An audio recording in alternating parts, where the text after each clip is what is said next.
할렐루야. 우리 곁에 계신 분들과 인사 나누실까요? 한 주간도 평안하세요. 한 주간도 건강하세요. 행복하세요. 예, 감사합니다. 오늘은 감리교회에서 특별히 구별하여 지키는 청년주일입니다. 가정의 달에 청년주일을 좀 정했으면 좋겠다 해갖고 최근 몇 년 전부터 청년들, 다음 세대를 위해 축복하는 주일을 정했는데 바로 이렇게 5월 셋째 주에 지킵니다. 우리 교회에서 이번에 몽골에 교회를 하나 출산하고 있습니다. 지금 건물은 한 70% 정도 지어졌고요. 그리고 그곳에 이제 새로운 목회자와 또 성도들이 생겨날 수 있도록 우리가 기도하면서 우리 교회의 지교회다, 우리 교회가 엄마 교회고 거기가 아기 교회다, 이렇게 여기시고 기도하셔야 될 그런 부분입니다. 태국에서 우리가 선교했던 것은 이제 기존 교회를 지원하고 교회를 건축하고 선교를 북돋아주는 역할을 했다면, 몽골에서는 아예 교회를 시작하는 거예요. 없는 곳에 시작하는 거예요. 그래서 기도가 특별히 더 필요하고 우리 교회 입장에서는 의미가 더 있는 그런 귀한 사역이다, 이렇게 생각되집니다. 그리고 그렇고 기도해 주시기를 부탁을 드립니다. 또한 우리 교회에 자라나고 있는 우리 청년들을 위해서 축복하시고 격려해 주시고 북돋아 주시기 바랍니다. 특별히 우리 교회에서 자라나는 우리 청년들이 보배롭죠. 그렇죠. 객지에 나가서 지금 고생하며 사는, 또 열심히 살아가는 청년들도 많지만 또 이 지역에서 교회를 섬기면서 자신들의 삶을 이끌어가는 청년들도 많이 있습니다. 위에서 축복하며 기도해 주어야 할 줄 믿습니다. 오늘 성경 본문의 말씀은 참 따뜻한 한 가족의 회복하는 역사를 기록하고 있습니다. 형제들에게, 이복 형제들에게 미움받고 시기 질투 대상이었다가 어느 날 아버지 심부름 가던 길에 형들에 의하여 잡혀서 인신매매를 당했던 요셉이 22년 만에 우리 가족들을 다 다시 만나고 있는 장면을 오늘 성경에서 보게 됩니다. 그가 17살이었다고 하는 이야기가 창세기 37장 2절에 기록되고, 그의 나이가 다시 거론된 때가 창세기 47장, 41장, 46절이에요.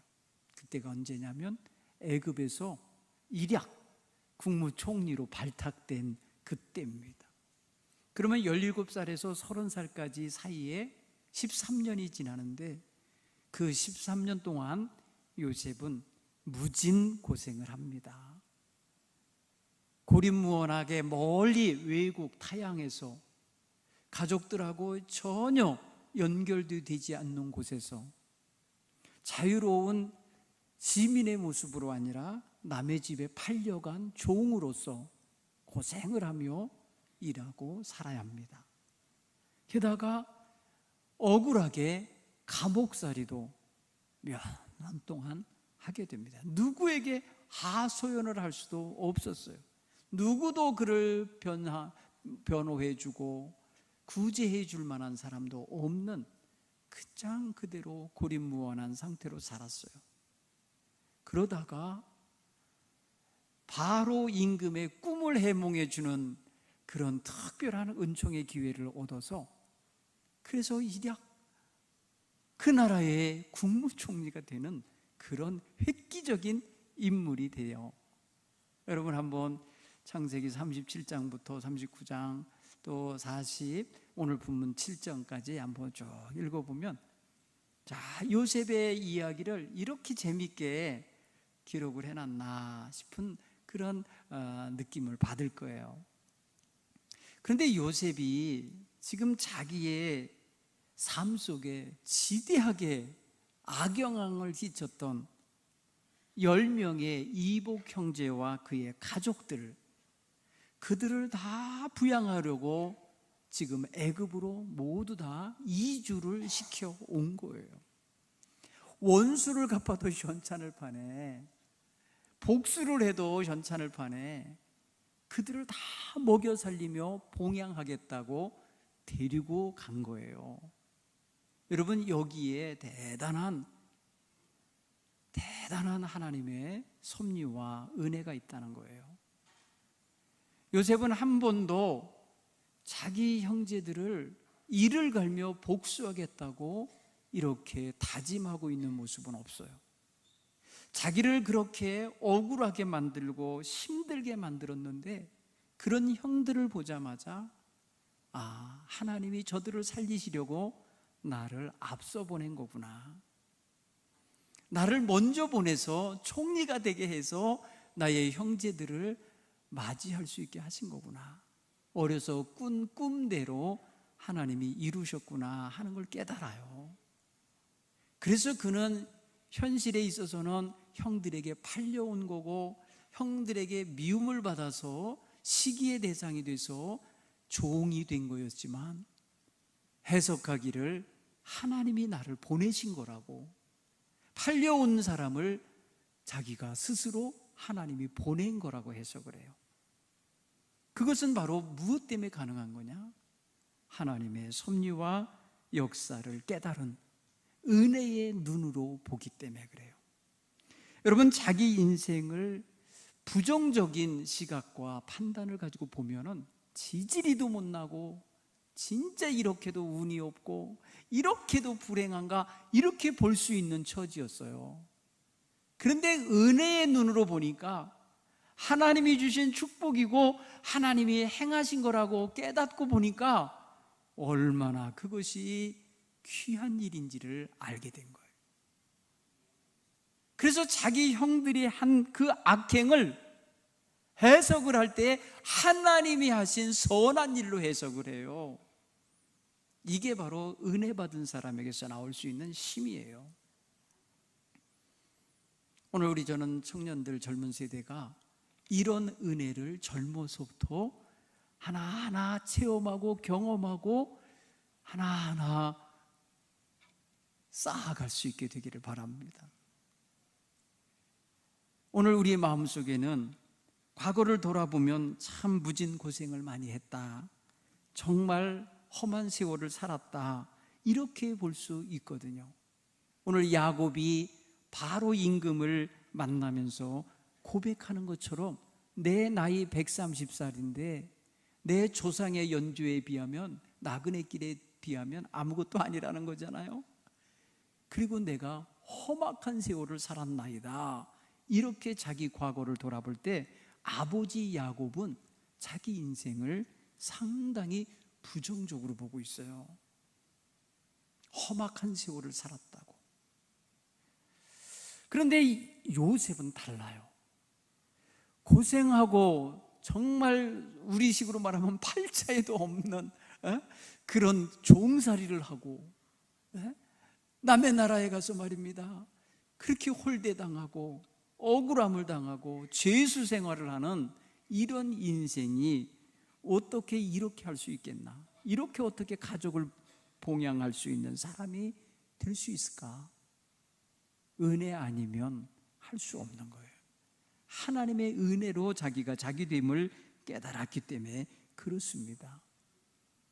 오늘 이 요셉이 가족들을 굉장히 따뜻하게 맞이하고 있는 거예요. 사실 이제 요셉은 자기를 미워하여 팔아먹었던 형들에게 원한 같은 거 없어요. 보복심 없어요. 꽁하게 웅크러들어 있는 마음 없어요. 공격하고 싶은 마음 없어요. 말 그대로 가장 편안한 마음으로 형제를 대할 수 있어요. 그런데 형들은 달라요. 형들은 불안해요. 형들은 요셉이 더 이상 동생이 아니에요. 그 나라의 최고 지배자예요. 그 동생의 손가락에는 바로 임금의 명령이 시행되게 만드는 바로의 도장이 끼어 있어요. 생사여탈권이 거기 있어요. 그의 입에서 나오는 말은 뭐든지 이루어지게 할 수 있는 힘이 있어요. 더 이상 자기들이 미워하며 시기하며 홀대할 수 있는 동생이 아니에요. 그러니까 형들은 지은 죄가 있어서 과거의 죄책감과 두려움이 있어서 불안해요. 여러분, 요셉의 품에서 편안하게 쉬라고 데리고 온 형제들은 불안함 속에 아버지 그늘 밑에서 17년간을 살게 됩니다. 나중에 아버지 돌아가신 다음에 그 그늘막이 없어지자 진짜 벌벌 떨어요. 동생이 죽일까 봐, 동생이 이제 아버지 없으니까 보복할까 봐 두려움에 떨어요. 그러니까 보세요, 좋은 자리에 데리고 와서 비옥한 땅을 주어서 먹고 살도록 양식 공급하고 편안하게 해주어도 은혜를 모르는, 은혜의 삶 속에 들어오지 못한 형제는 불안해요. 그들은 그때까지 아버지를 속이고 살았어요. 죄를 회개하지 않았어요. 동생을 우리가 팔아먹었다고, 동생을 죽이고 싶도록 미워서 팔아먹었다는 말을 안 했어요. 아버지는 그때까지 속이고 있었어요. 그리고 동생 요셉에게 왔을 때도, 내가 당신들이 판 요셉입니다라고 할 때도 우리가 잘못했다고 용서를 빌지 못했어요. 그들은 사과하지 않았어요.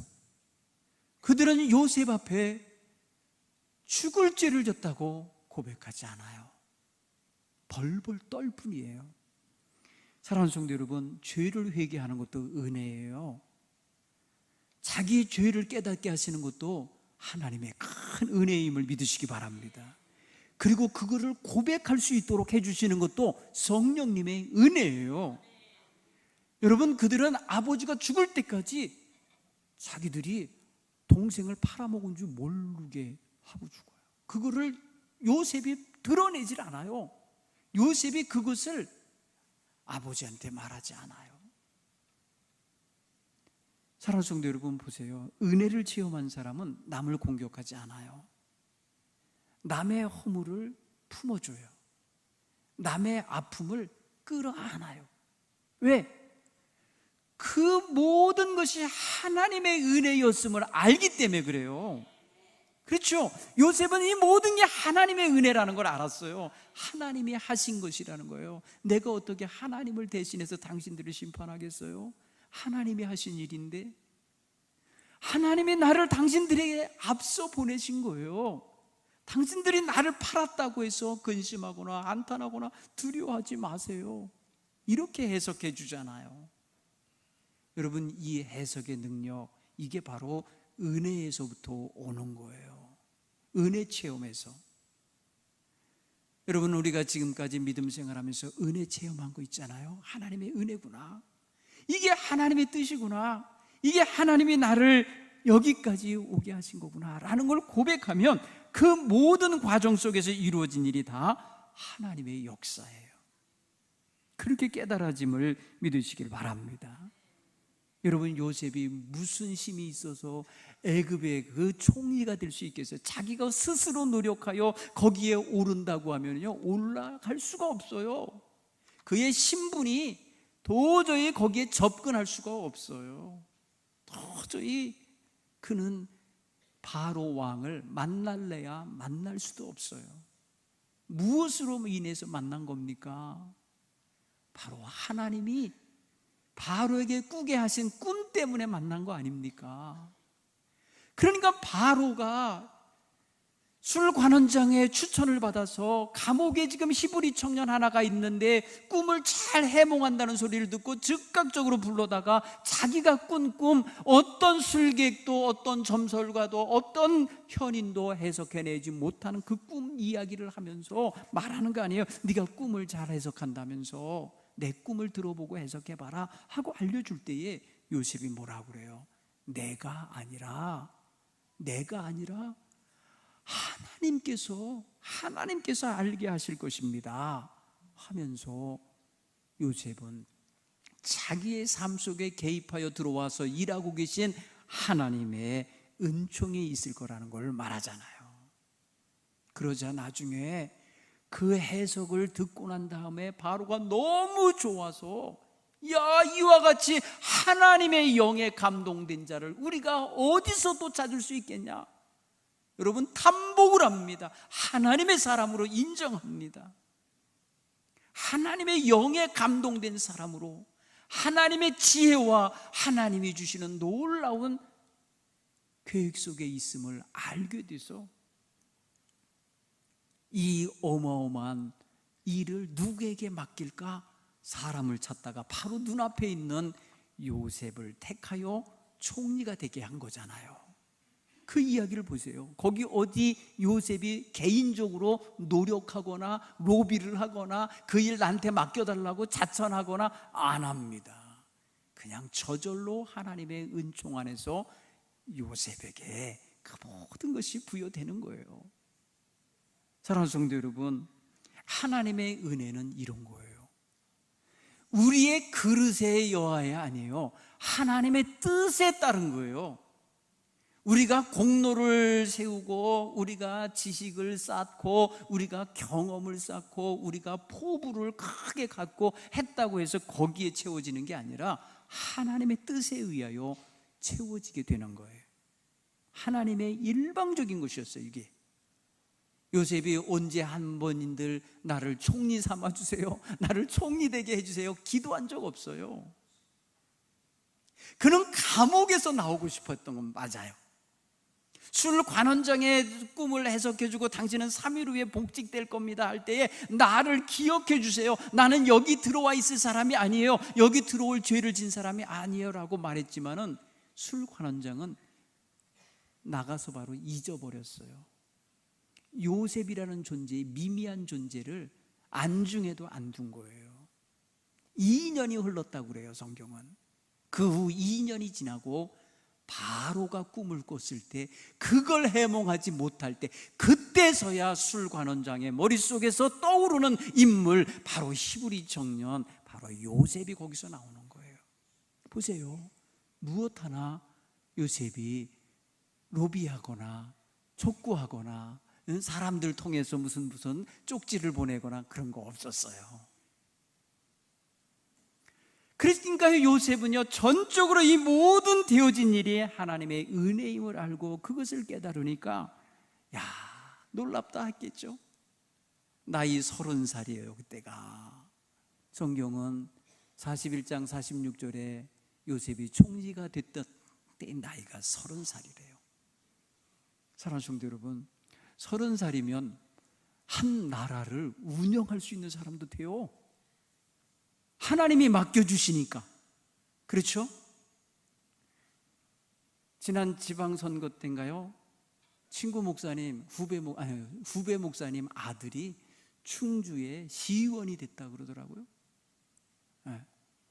재선을 했다는 뜻인지 아무튼 충주의 시의원 중에 목사님 아들이 하나 있어요. 청년이에요. 충주 시민이 그 청년을 택한 거예요. 우리를 위해서 일할 만한 청년이다 해갖고 그를 시로 보낸 거예요. 여러분, 우리 젊은 청년들이 정말 하나님 앞에서 택함받고 쓰임 받으려면 얼마든지 하나님의 지휘봉이 되어서 온 제국을 통치할 수 있어요. 요셉이 그렇게 했잖아요. 요셉이 바로의 버금 수레를 타고 다니면서 전국을 순회하면서 그 나라를 통치했다고요. 청년 요셉이. 이게 바로 요셉에게는 은혜였던 거예요. 하나님의 은혜 아니고는 이렇게 될 수가 없어요. 하나님의 은혜 아니고는 자기가 그리 높은 자리에 올라갈 수가 없어요. 그러면 결론 보면 내가 이걸 애굽에서 얻었는데 애굽에 내가 어떻게 왔지? 형들이 팔아먹어서 왔네? 그러니까 형들이 파는 것도 역시 뭐예요? 이 은혜를 주시기 위한 하나님의 수단이었고 통로였던 거예요. 그렇기 때문에 과거에 대한 형들의 죄조차도 여기 주신 하나님의 은혜를 담는 그릇이 되는 거였어요. 그렇기 때문에 형들을 정죄하지 않은 거예요. 사랑하는 성도 여러분, 오늘 우리가 여기서 하나님의 놀라운 은혜를 깨닫고 그 은혜로부터 오는 놀라운 영적인 에너지를 얻으면 과거의 모든 힘겨웠던 일들, 상처받고 괴로웠던 일들, 실패하고 좌절했던 일들도 결단코 악한 것이 아니고 나쁜 것이 아니라 하나님의 은혜의 한 부분이었음을 고백하게 될 줄 믿습니다. 그런 은혜를 가져야 남이 할 수 없는 커다란 마음을 품고 가족 전체를 봉양할 수 있는 이러한 힘을 발휘할 수 있게 될 줄 믿습니다. 하나님의 지혜로 꿈을 해몽한 청년이기에 그는 한 번도 교만을 내지 않아요. 하나님께서 하시도록 하는 일을 수행할 따름입니다. 그래서 7년 동안 풍년이 들 때에 애굽 전역을 다니면서 그곳에서 생산된 모든 식량의 5분의 1씩을 매년 걷어서 창고에 들여놓고 다 보관하게 하고, 그리고 나머지 또다시 7년 흉년이 올 때를 대비하게 합니다. 아주 멋진 관리자가 돼요. 매니지먼트가 돼요. 매니저가 한 나라를 매니저할 줄 아는 사람이니 작은 가정 하나 매니저하는 거 얼마나 어렵지 않겠어요? 금방 해낼 수 있죠. 오늘 그런데 이 요셉에게서 쏟아져가는 이 은혜가 마음에 상처가 있고 자기 죄책감에 눌리고 있고 두려움에 눌린 사람들에게는 깊이 들어가지를 못해요. 한없이 받은 은혜를 베풀어 주고 있고 절대적인 보호를 해주고 있고 그들의 먹을 거 다 공급해 주고 있고 그 땅에서 제일 또 좋은 땅을 배정해서 그들의 소유로 삼게 해주고 그들이 끌고 온 모든 가축들을 풍성히 먹이며 기르도록 해주었지만 은혜 체험이 없는 사람들은 그거를 이해도 못하고 두려움 속에 경계하게 되는 거예요. 사랑하는 성도 여러분, 먼저 믿은 가족이시죠. 어느 가족이나 먼저 믿어 예수 믿고 있는 가족들이 있는데 여러분이 그럴 거예요. 그러면 여러분 가문에서 여러분 일가 친척 중에서 먼저 믿은 여러분들은 하나님의 은혜를 아는 사람들이에요. 하나님의 은혜로부터 나온 사람들이기 때문에 얼마든지 섬길 수 있는 힘을 하나님께로 공급받고 있다는 사실을 늘 잊지 않기를 간절히 축원합니다. 요셉은 바로 그런 사람이 된 거예요. 억울했고 속상했고 슬펐고 철저히 고립감과 홀로됨에서 떨었을 요셉이 지금 가장 넉넉하고 가장 따뜻하고 가장 풍성한 모습을 가지고 부모님을 섬기고 형제자매와 그 조카들을 다 섬기는 그런 사람이 될 수 있는 거예요. 오늘날 우리가 인생 역전을 단번에 일으키시는 하나님의 놀라운 역사를 경험하는 사람들이 있어요. 바닥 인생이 어느 날 정말 사업이 성공하거나 자기가 기획한 프로젝트가 너무너무 좋게 평가되어져서 그냥 그 가난에서 벗어나고 그 서름에서 벗어나고 그 어려움에서 벗어나요 정말 인생을 멋지게 살아낼 수 있는 기반을 잡는 젊은이들이 있어요. 여러분, 그들 속에 하나님의 은혜가 경험되면 아마도 그 가족들 전체 일가 친척 모든 가족들에게 그 은혜를 전해주는 사람이 될 수도 있을 거예요. 오늘날 요셉 같은 역할을 할 수 있을 거예요. 저는 우리 교회에서 자라나는 청년들이 인생 정말 성공적으로 살아가는, 다른 사람에게 유익을 끼치고 덕을 끼치고 사랑을 줄 수 있고 힘을 줄 수 있는 이런 인생들로 세워지게 되기를 간절히 축복합니다. 하나님의 은혜를 알고 사는 젊은이들이 됐으면 좋겠어요. 하나님의 은혜를 경험하고 하나님의 은혜가 내 삶 속에 넘쳐 흐르고 있다는 걸 발견하게 되는 이러한 젊은 성도들의 깨달음이 있기를 간절히 축원합니다. 오늘 우리는 그런 부모가 되고 그런 청년들을 축복하는 성도들이 되셔야 합니다. 저는 또 이런 상상도 해봤어요. 요셉이 총리가 됐을 때 그를 억울하게 감옥에 집어넣었던 보디발과 그 아내가 얼마나 떨었을까. 그를 성적으로 유혹하려다가 안 돼가지고 마치 말입니다, 거꾸로 이 요셉이 자기를 겁탈하러 들어왔다고 자기 남편에게 얘기해가지고 요셉을 감옥에 가두게 한 거 아닙니까? 그랬을 때에 이 보디발과 그 아내는 굉장한 두려움에 떨었을 거예요. 왜? 요셉이 당당한 사람이잖아요. 요셉이 깨끗한 사람이잖아요. 요셉이 순결한 사람이잖아요. 그런데 그를 공격했었으니까 얼마든지 두려워했을 거예요.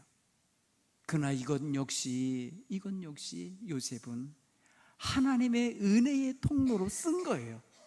그렇죠? 가만히 생각해 보세요.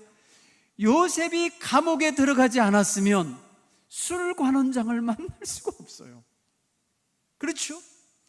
요셉을 감옥에 밀어넣게 되는 역할을 악역을 한 그 사람들조차도 결국에는 총리가 되어 가는 데 있어 첫 번째 디딤돌을 놓은 사람들인 거예요.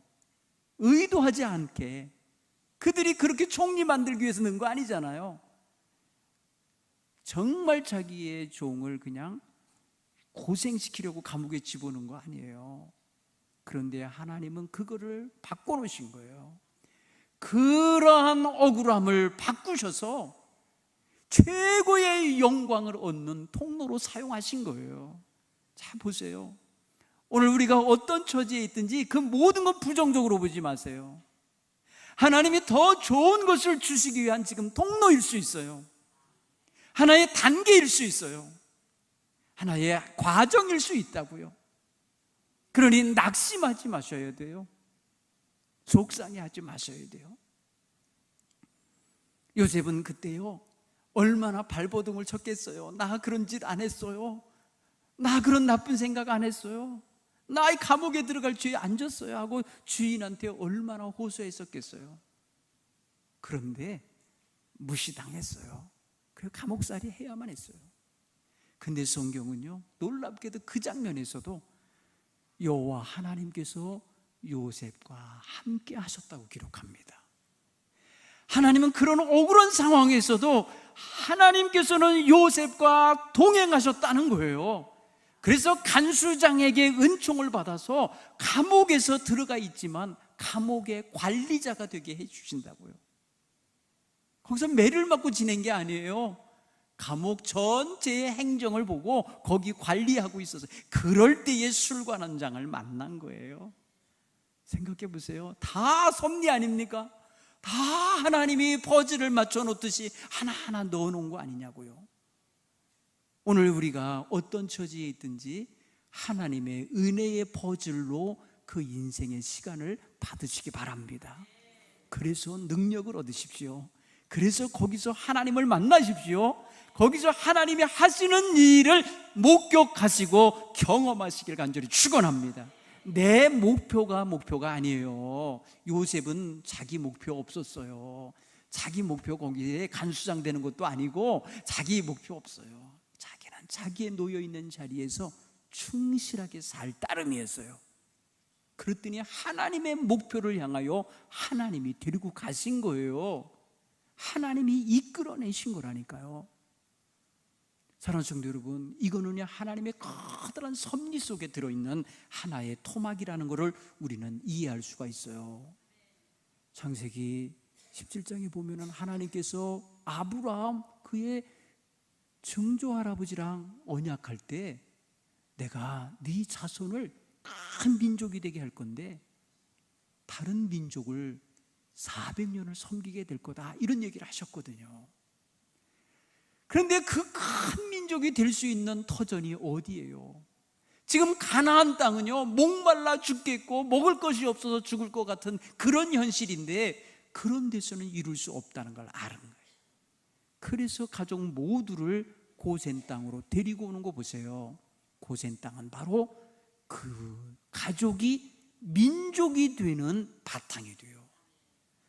가족이 변해서 민족이 되는 산실이 되는 거예요. 여러분, 이것까지 요셉은 지금 보고 있는 거예요.